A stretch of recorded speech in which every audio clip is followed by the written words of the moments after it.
On one of the evenings this week, I was due to facilitate a workshop for a non-profit company, and in the afternoon I decided I was just going to go for a run, just have a break and think about the facilitation while I was out on my run.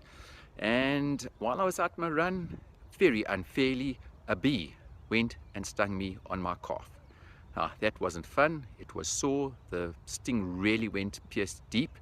But it got me thinking about one of the life lessons I'd posted earlier this week, and that is you can't control what happens to you, but you get to decide how you're going to react.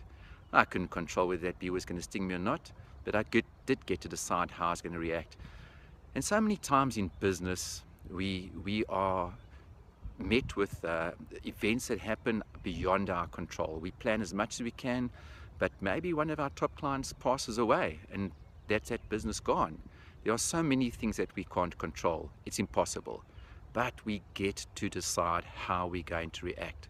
Are we going to get morbid about it? Are we going to just give up and moan and blame the environment or what's happened? Or do we get up and say, what can we learn from it? What are the positives that have come out of this? So I think it's a great way to approach life in general. You can't control what happens to you, but you get to decide what you're going to do about it.